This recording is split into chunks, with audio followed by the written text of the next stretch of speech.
श्रोते हो नमस्कार. आज 14 फेब्रुवारी प्रेम व्यक्त करण्याचा आपला हा दिवस, व्हॅलेंटाईन डे. तसं बघायला गेलं तर प्रेम ही मानवाच्या जीवनातली सर्वात सुंदर आणि शक्तिशाली भावना आहे. प्रेम हे नात्यांमध्ये ऊर्जा निर्माण करतं, सहवासात गोडवा भरतं आणि माणसाला अधिक संवेदनशील बनवतं.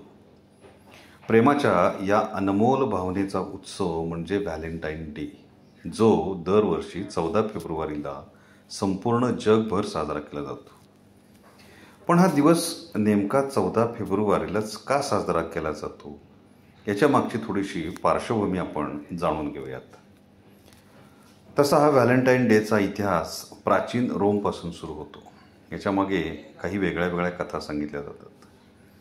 त्यातलीच एक कथा म्हणजे सेंट व्हॅलेंटाईन नावाच्या संतांशी संबंधित आहे. 3ऱ्या शतकामध्ये रोमवर सम्राट क्लॉडियस दुसरा याचं राज्य होतं. त्याचवेळी हा सम्राट सैन्य भरतीवर भर द्यायचा आणि त्याचा साम्राज्यवादी दृष्टिकोन होता. त्यामुळं त्याला अनेक सैनिक हवे असायचे. त्याचा भर एवढा होता की त्या सैनिकांनी आजन्म अविवाहितच राहावं आणि आपल्या राज्यामध्ये दीर्घकाळ सेवा करावी.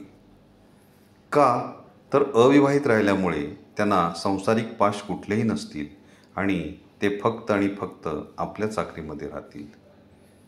अर्थात त्यावेळचा ह्या साम्राज्याचा दृष्टिकोन सेंट व्हॅलेंटाईन या धर्मगुरूंना काही सहसा आवडला नाही, पटला नाही. म्हणून त्यांनी अशा सैनिकांच्या काही प्रियसी असतील तर त्यांनी गुप्तपणाने लग्न लावून देण्याचा प्रयत्न केला. आणि हा त्या साम्राज्यवादाच्या विरोधातला हा उद्योग होता, कृती होती. म्हणून तेव्हाचे ते ख्रिश्चन धर्मगुरू सेंट व्हॅलेंटाईन यांना त्यांनी 14 फेब्रुवारी 269 साली शिक्षा देऊन ठार केलं. तशीच दुसरी कथा सेंट व्हॅलेंटाईन यांच्या स्वतःच्या प्रेमाशी जोडली गेली. ते तुरुंगात असताना व्हॅलेंटाईनला जेलरच्या अंध मुलीवर प्रेम जडलं होतं आणि फाशी दिल्याच्या आधी त्यांनी तिला एक पत्र लिहिलं होतं की ज्याच्या शेवटी त्यांनी तुमचा व्हॅलेंटाईन असं लिहिलं होतं. याच वाक्याचं पुढे बी माय व्हॅलेंटाईन या प्रथेशी संबंध जोडला गेला. 14 फेब्रुवारीच्या आसपास रोममध्ये लुपरकालिया नावाचा एक प्राचीन सण साजरा केला जातो.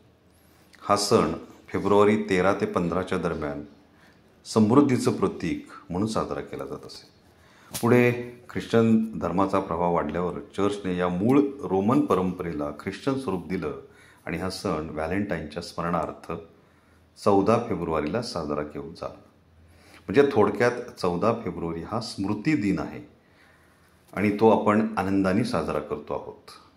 हा दिवस ख्रिश्चन धर्माच्या प्रचारासोबत युरोपभर आणि नंतर संपूर्ण जगभर पसरला. विशेषतः इंग्लंड आणि फ्रान्समध्ये हा सण मोठ्या उत्साहानं साजरा केला जाऊ लागला.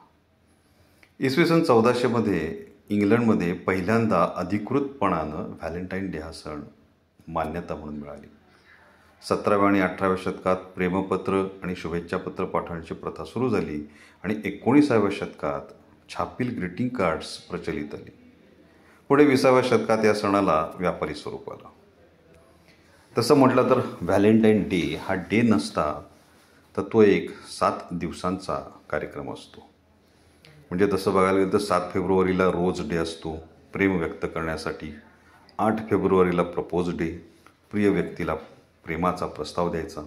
9 फेब्रुवारीला चॉकलेट डे, प्रेमाची गोड चव. 10 फेब्रुवारीला टेडी डे, टेडी किंवा बियर भेट देऊन प्रेमाचं प्रतीक म्हणून आनंद. 11 फेब्रुवारीला प्रॉमिस डे, एकमेकांना साथ देण्याचं वचन. 12 फेब्रुवारीला हग डे, मिठी मारून प्रेम व्यक्त करण्याचा दिवस. 13 फेब्रुवारीला किस डे, जवळीकतेचं प्रतीक म्हणून चुंबन दिलं जातं. आणि 14 फेब्रुवारीला व्हॅलेंटाईन डे, अर्थात या सप्ताहाची सांगता. म्हणजे एकमेकांना भेटवस्तू देऊन छानसा रोमॅन्टिक वेळ एकमेकांबद्दल घालवून एकमेकांबद्दलचा प्रेम आणि आदर व्यक्त केला जातो. भारतामध्ये आपण संस्कृतीनं समृद्ध आहोत. इथं प्राचीन प्रेमापासून आजच्या प्रेमापर्यंत आपण प्रेमाला खूपच मोठी साथ दिली. प्राचीन कलेमध्ये राधाकृष्ण, शिवपार्वती, शकुंतला, दुष्यंत यांच्या पौराणिक कथा प्रेमाच्या खूप साऱ्या आहेत. कवी कालिदासांनी अभिज्ञान शाकुंतलम हे नाटक लिहून त्याच्यामध्ये प्रेमाचं सुंदर वर्णन केलं आहे. बॉलिवूडमध्ये प्रेमाला खूप महत्त्व आहे. प्रेमकथांचे चित्रपट भारतीय संस्कृतीचा भाग कधी झालेत हे आपल्यालाही समजलं नाही. खऱ्या प्रेमाला कोणत्याही एका दिवसाची गरज नसते मंडळी, पण हा दिवस प्रेमाची आठवण करून देतो, प्रेम साजरं करण्यास प्रवृत्त करतो. 14 फेब्रुवारी हा दिवस सेंट व्हॅलेंटाईन यांच्या प्रेम आणि बलिदानांच्या आठवणींना वाहिलेला आहे. काळानुसार या दिवसाचं स्वरूप बदललं आहे, तरी त्यामागची संकल्पना एकच आहे, प्रेमाची अभिव्यक्ती. शेवटी प्रेम हाच खरा सण नाही का? आणि हो, प्रेम हे प्रेम आहे, त्याला काय उपमा देणार? ते तर देवाघरचं लेणं आहे.